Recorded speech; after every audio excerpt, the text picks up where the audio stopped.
Coming up on the Daily O, an Oklahoma girl is in critical condition after an attack by an obsessed coworker. And a new civil rights monument in Oklahoma City has been vandalized. All of this and more is coming up. The Daily O starts now.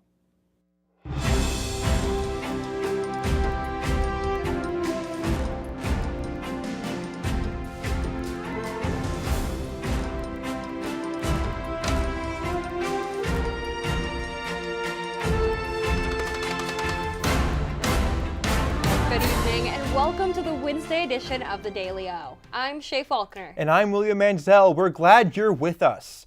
An 18-year-old girl is in critical condition after deputies say a coworker stabbed her 14 times after becoming obsessed with her. According to the deputies, the attacker approached the victim on her porch in Shawnee while wearing a ski mask, then proceeded to stab her multiple times in the neck, wrist, face, and lungs. Her older brother intervened and suffered minor injuries, and he's credited with saving her life.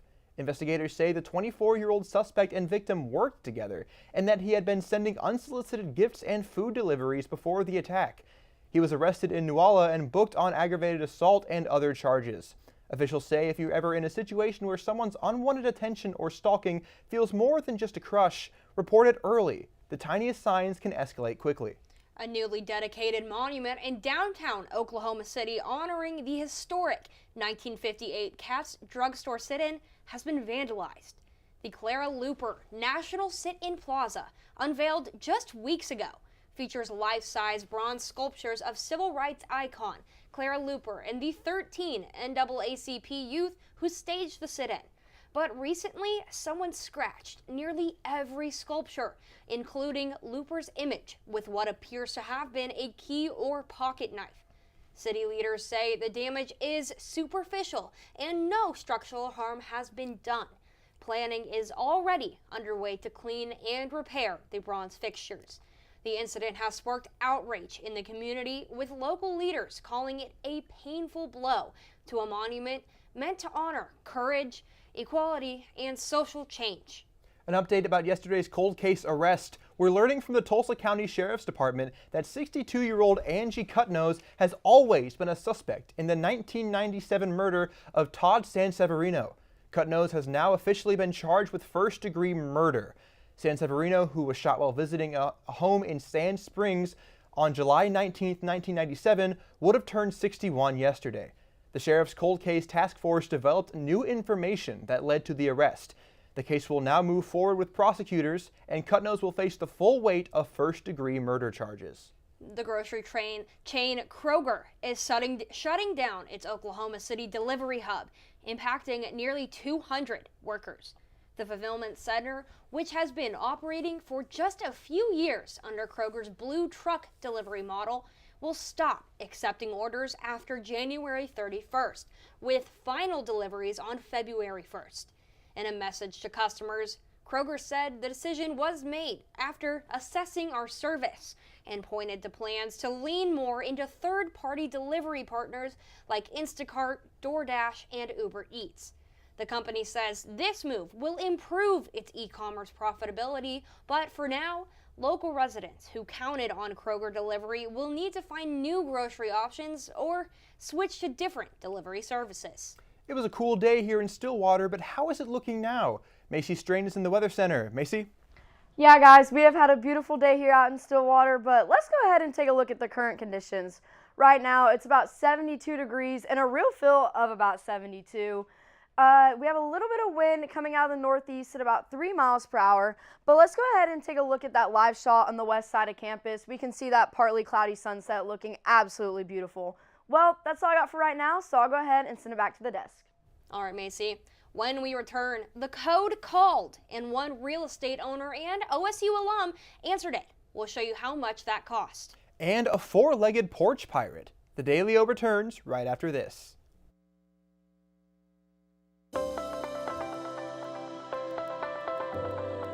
Hi, welcome to Sugar Llamas.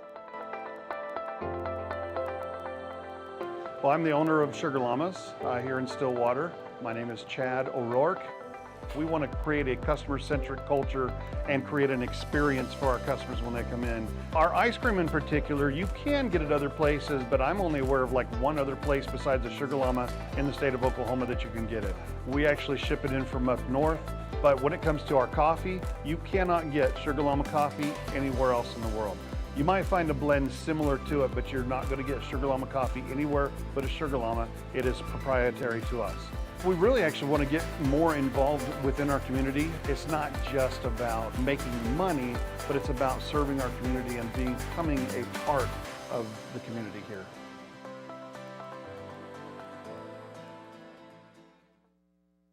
Ace in the Bowl salsa started many, many years ago. I was trying to find a recipe to take to a family gathering, and so I started messing around with different recipes, and I took a little bit from here and a little bit from there, and I came up with a salsa that is truly unique. Ace in the Bowl salsa is an olive oil based salsa with tomatoes, green chilies, green onions, and black olives. There's no sugar added, it's gluten free, low calorie, low carb, low fat, low sodium. So it's a very, very, very good alternative to any snack you may want. As of right now, I'm just looking to be in Oklahoma and having a successful business within the state. If my grandkids could ever take it over when they're old enough, that would be my dream.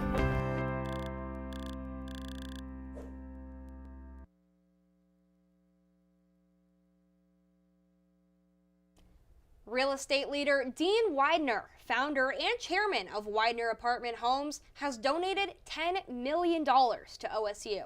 His gift will establish the new Widener Business and Real Estate Center inside the Spear School of Business, a hub for real estate education, hands-on learning, and scholarships. The donation also launches a real estate and property management bachelor's degree, the first of its kind in Oklahoma, taught through a joint effort of OSU's business, finance, economics, and hospitality departments. Widener says he wants to build a pipeline of industry-ready professionals. This gift also boosts OSU's $2 billion fundraising effort. It wasn't your typical porch pirate scenario. This time, the culprit had 4 legs. Choctaw Police Department reviewed doorbell camera footage of a delivery stolen right off a front porch near 21st Street at Henny Road. They found a dog strolling up, grabbing the package placed next to a decorative skeleton and making a dramatic getaway, while a second dog can be seen in the background running in the same direction. According to the police post, no getaway car, no accomplice, just one determined dog living his best life. The dog thief is still at large, but the homeowners got the footage they needed. Police are reminding residents to secure packages and keep an eye on deliveries, even if the suspect isn't human. It was clear today, but the chance that may change as we get further into the week. Let's go to Macy Strain and the Weather Center with more. Macy? Yeah, guys, let's go ahead and take a look at our radar moving into the weekend. Moving into tonight, we are going to see some storms come in through the southeastern part of the state and a little storm up into the Panhandle. But then moving into tomorrow, we are going to see those storms really expand. And looking into it, it's going to be a rainy day all across the state. We are going to see storms all the way from the Panhandle to the eastern side of the state. It is going to be crazy out there. And then moving into Friday, we're going to see those storms exit the eastern part of the state a little bit, but we'll see a little bit stick around in that southeastern part again. But that's about it. It's going to be a crazy rainy day tomorrow. And some things I think y'all need to look out for. Obviously, those storms. Do not forget your umbrellas, guys. And then moderate wind speeds. We're going to see a little bit of wind come in with those storms. And then cooler temps moving into the weekend. But we'll take a look at that later. I'll go ahead and send it back to the desk. All right, Macy.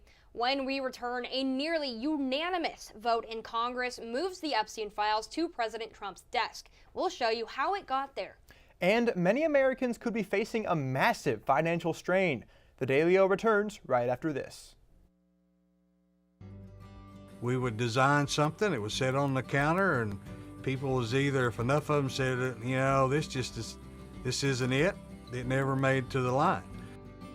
Dad was excited that they're all original. They were all designed on Mom's kitchen table, and it gets in your blood after a while. We're very happy that Pamela and Michael have taken over the business and kept the family going.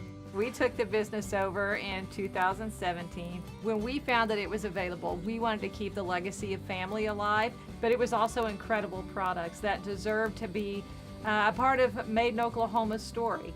We were a part of Made in Oklahoma years ago, and so it kind of grew as Made in Oklahoma grew. Oklahoma is ingrained into everything that we did. We've been here most of our life. That's what we entailed our whole business on, was the Oklahoma homegrown feeling. Deep Fork Foods started in 2014. We started off with our nut products, and now we produce everything from jarred products to cookie mixes and pancake mixes and dried products for people, as well as our spice blends. Now we produce over 168 different products for ourselves and about 20 to 30 other companies in Oklahoma. I'm Cindy Stewart. I'm one of the owners of Deep Fork Foods. We've gone from just making our own stuff and doing just small things to being able to co-pack and work with other companies and individuals within Oklahoma and across the United States as well. I'm just really thankful for the journey that we've had so far and really look forward to the future where we're taking Deep Fork Foods and being able to provide more value for Oklahoma and its economy, as well as all the people within the state. I love the opportunities that being in a food business provides. I absolutely love sharing food and good stories with people, so this just gives us another connection. And I can't wait to see where this path takes us with it.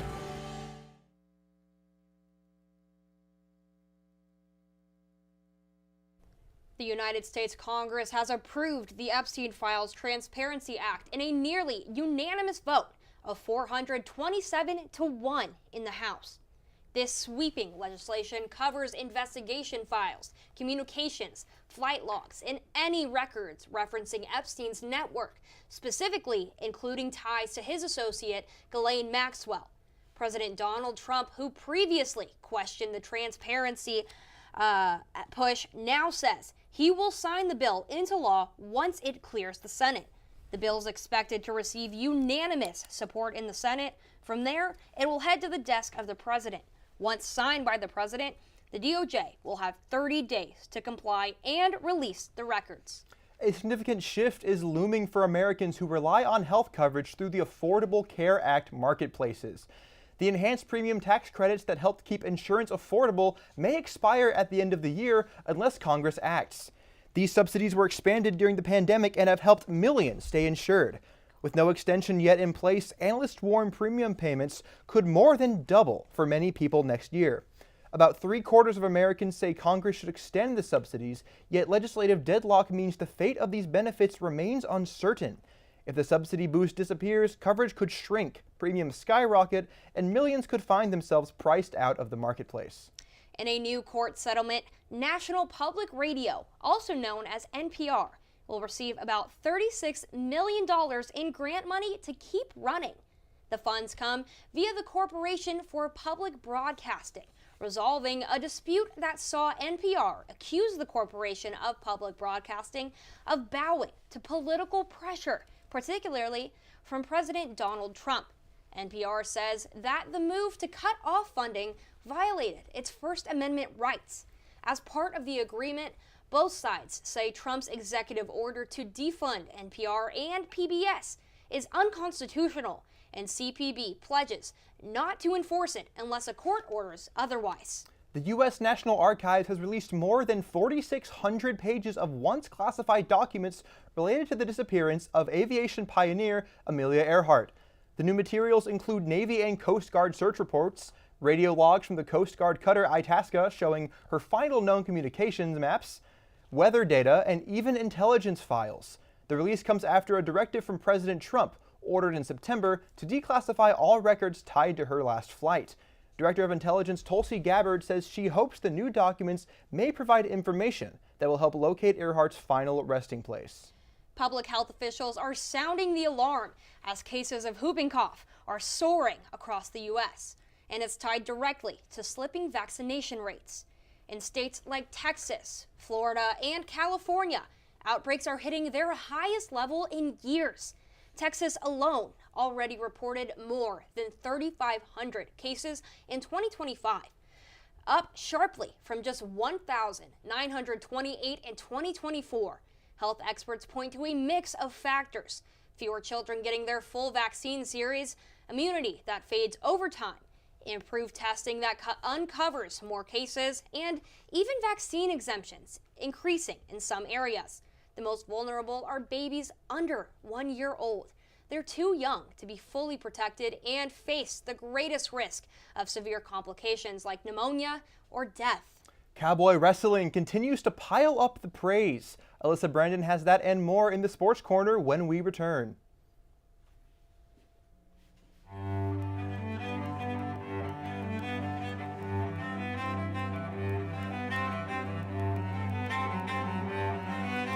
My name's Dennis Abernathy. Lived here since 1968, and I consider myself one of Stillwater's oldest original family jewelers. Here at Dennis the Jeweler, we're more about personal service. My father always told me that anybody can sell the jewelry, and what we're doing is completely different, learning to do the repair work. That is one thing that will keep your business alive, because anybody can sell it, but not anybody can fix it. To me, jewelry is very, very personal. Every piece of jewelry has its own story, and I get to hear hundreds of stories from my clients, which I love to hear. There's always a story with it. I mean, you buy a piece of jewelry for a show of appreciation, a sign of love. There are a lot of different aspects for jewelry when you purchase it. My wife lived east of here, about 35, 40 miles, something like that, over at Lamont. I was dating her from over at Alba when we were going to college. I knew about the well then. It was a great well. It was great water. I'd stop there, stick my head under it, wake up, drive on home, that kind of thing. And people talked about bottling this water. And so that's why I started thinking about doing that. And so in 2003, the property come up for sale. And so we started working on that, had the opportunity to buy it. The hopes are when folks drink our water is that they'll drink it for a few days and find out the difference. They'll start feeling better because there's been no chemical in our water. There's a list of good things that we have. We don't have any bad things in it. This company means a lot to me because I guess we started it from scratch. And to be able to have it where it's at today, I don't see this as the end at all. I see the future of Divine Water as being worldwide, which will bring outside dollars into the state. It means a lot to me because I started it, I guess, and our family started it.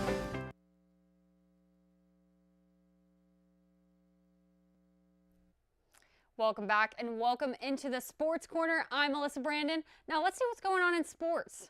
The accolades are piling up here in Stillwater as Cowboy wrestling keeps turning heads. The team moved up to 4th in the NWCA coaches poll following a big weekend at the National Duels Invitational where they finished 3rd. All 10 Cowboy starters have been ranked in the top 20 in their weight classes in the last 2 polls. True freshmen Sergio Vega, Landon Robideau, and Dee Lockett all moved up to number 2 at their respective weight classes after going undefeated this weekend. The true feat for Vega, the 141-pounder, brought in the Cowboys' 3rd straight Big 12 Wrestler of the Week. Pokes are back on the mat this Friday in Colorado versus Air Force. Speaking of Cowboy success, by now you've probably heard about the season that OSU hockey is having. They recently brought home a win from Fayetteville, and they're back in action this weekend versus Augustana. However, all the attention is on their upcoming Bedlam game. To promote the game, OSU Hockey's social media page was not only able to get a big name, but an OSU legend to make his first public appearance since his firing. Check this out. Oklahoma State fans, I'm hearing we're a hockey school now. How about that? Oklahoma State hockey. You guys better get your tickets right now to Bedlam, February 28th. I need to come see that myself. I'm excited. I like me some hockey. I'm fired up. Go Pokes hockey. I love that. Wow, okay. Crazy what you can get from Cameo these days. But anyways, it's game day for both OSU basketball teams. First up, the men taking on South Florida right here in Stillwater for a 7 p.m. matchup. Cowboys are hot, 4-0 for the first time since 2020 and coming off a win over Corpus Christi A&M. South Florida, though, brings some heat, 3-0 on the season, but have never secured a win over the Cowboys. Not to mention also the Goalish Bowl, the USF football coach supposedly talking with OSU for any football fans still around. Now switching over to the Cowgirls, they've hit the road for their first away game of the season. They're set to take on St. John Red Storm at 6 p.m. tonight. OSU coming off an undefeated opening homestand, putting the nation on notice, averaging over 100 points per game. St. John is off to a 3-1 start on the year and were picked 6th in the Big East preseason poll. Cowboy football has another chance to pick up its first Big 12 win with 2 weeks left in the season. Head coach Doug Meacham says the Golden Knights have had their own issues, just like OSU. You know, it's just like all of us. You know, we all have issues, and we all have things we're lacking, and we're all having depth problems this time of year, and how do you practice and all those kind of things. So I think they've run into a lot of the same kind of stuff we run into. They're close in a lot of games, and then because you look at their stat line in terms of, you know, offense, defense, productivity, passing, rushing, first down, scoring, and all that stuff, I mean, they're not bad. But their outcome hadn't been great, you know, so wins and losses. And they're capable of getting excited at home and playing great, you know. But then again, you know, we're capable of maybe punch them in the mouth early, and their team believes they can't win. You know, who knows? But it's going to be a good game. Well, that's a look at today's sports headlines, but don't go anywhere. A new mountain goat is inspiring people to be in wheelchairs. Shay and William have it right after this. I'm Travis Taylor. I'm the general manager for the Hotel Indigo Tulsa Downtown. I have a real good understanding of the food scene in Tulsa, and I've loved to see the way it's evolved over the years, and I'm glad to be part of it. My name's Kevin Kyle. I'm the executive chef. I started here, the idea was to do something local. Everything that we try to do has Oklahoma products. Tulsa is a big oil boom when we were the oil capital in the early 1900s. How Route 66 put Tulsa on the map. And the menu around that was, well, what would an oil worker take out in their lunchbox? That's how Prospect kind of came from. We never get crazy busy, so we can do a lot of different things with food. And we can do things like wine dinners and have local dinners. We have a private dining room that people can come. I think being at the heart of the old Route 66 has kind of weighed into us getting a lot of different things brought in from different areas of the United States. When I taste something on our menu for the first time, the first thing I go is, that's Tulsa. My name's Kayla. I've been here since the beginning, so 4 years. Scratch is more focused on farm and mostly made in Oklahoma products, keeping it local. Sustainability is our biggest thing. That's one of the reasons why this place opened. I've been the chef here at Scratch for 2.5 years. Started here as a line cook. Our food and drinks are a bit separate entities almost inside the restaurant. So the food is now up to 85% of the products we bring in are raised or grown locally. It's all based off of things that I grew up eating in southern Oklahoma, things my grandparents ate. Fresh food, clean food, organic food, sustainability, that's all of our thing. From front of house to back of house, we're able to maintain both with freshness. But made in Oklahoma means we get it straight from the farms that are 20, 30 minutes, another little county away. We get it straight from them.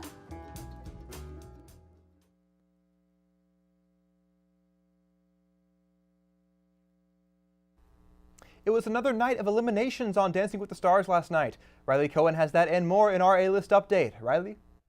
Thanks, William. Week 10 of Dancing with the Stars aired last night with an episode dedicated to Prince. The 6 semi-finalists performed 2 dances from the late music legend's most iconic hits. Before revealing who was going to the finale, Alfonso said the show received the most votes in its entire history. Based on live votes and judges' scores, Alfonso and Julian announced that Elaine and Alan, Alex and Val, Robert and Whitney, and Dylan and Danielle were safe. They then announced that Whitney and Mark were voted out of the competition, leaving Jordan and Ezra in the finale. That's all I have for your A-List update. I'll go ahead and send it back to the desk. In a major leap forward for mobility, Toyota has unveiled a 4-legged mountain goat-inspired robot designed to help wheelchair-bound users tackle rough terrain.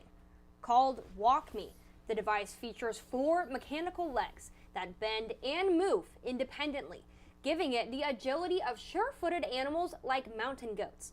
Using sensors and lasers, WalkMe can assess obstacles, climb chairs, and adjust the seat so its passenger stays balanced and stable.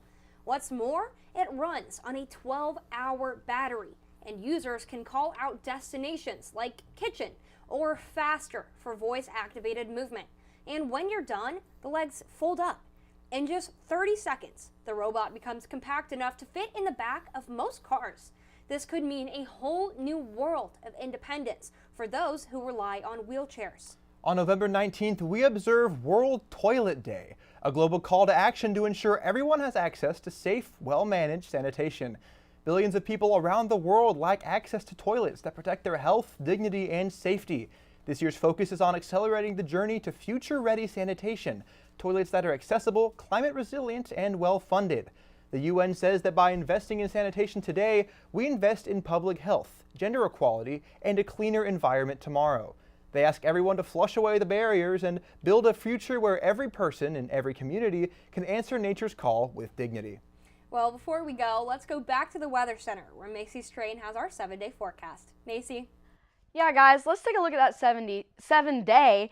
Today we had a high of around 72 and a low at about 58. And moving into the end of the week for Thursday and Friday, we're looking at highs in the high 60s and lows in the mid 40s to high 50s. And moving into the weekend on Saturday and Sunday, we're going to see those highs in the mid 60s and those lows in the mid to high 40s. And starting off next week, right, we're going to have highs in the low 60s and lows in the mid 40s. Well, that's all I got, so I'll go ahead and send it back to the desk. All right, Macy. That's a look at today's headlines. Thank you for joining us. Make sure to check out the Daily O tomorrow and the rest of the week for the latest happening here in Stillwater and across the state. For the Daily O, I'm William Manzel. And I'm Shay Faulkner. Have a great night, everyone. My wife, 35, 40 miles, something like that, over at Lamont. I was dating her from over at Alba when we were going to college. I knew about the well then. It was a great well. It was great water. I'd stop there, stick my head under it, wake up, drive on home, that kind of thing. And people talked about bottling this water. And so that's why I started thinking about doing that. And so in 2003, the property come up for sale. And so we started working on that, had the opportunity to buy it. The hopes are when folks drink our water is that they'll drink it for a few days and find out the difference. They'll start feeling better because there's been no chemical in our water. There's a list of good things that we have. We don't have any bad things in it. This company means a lot to me because I guess we started it from scratch. And to be able to have it where it's at today, I don't see this as the end at all. I see the future of Divine Water as being worldwide, which will bring outside dollars into the state. It means a lot to me because I started it, I guess, and our family started it. My name's Kayla. I've been here since the beginning, so 4 years. Scratch is more focused on farm and mostly made in Oklahoma products, keeping it local. Sustainability is our biggest thing. That's one of the reasons why this place opened. I've been the chef here at Scratch for 2.5 years. Started here as a line cook. Our food and drinks are a bit separate entities almost inside the restaurant. So the food is now up to 85% of the products we bring in are raised or grown locally.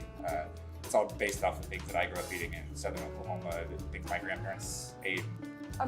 Fresh food, clean food, organic food, sustainability, that's all of our thing. From front of house to back of house, we're able to maintain both with freshness. But made in Oklahoma means we get it straight from the farms that are 20, 30 minutes, another little county away. We get it straight from them. Pecans are staple to Oklahoma. In fact, many of our native pecans come from trees that are older than Oklahoma statehood. My father's the one that got us started into the pecan picking. I was probably 10 or 12 years old, and we started off with one little mechanical picker that you pulled behind a four-wheeler. Then we'd go home at night and we'd clean them on a TV tray. I guess watching my dad work hard when we were young and people started trusting him and getting more and more groves, we just kept growing. Being a relatively new and fresh company, we get to sit in the same room with people who have been a part of the Oklahoma economy for decades. It's opened a lot of doors. It's gave us quite a bit of exposure, and I think people, will take a small company like us a little more serious. We're just going to continue growing as long as our community lets us and our customers keep on buying, and we'll see where it takes us.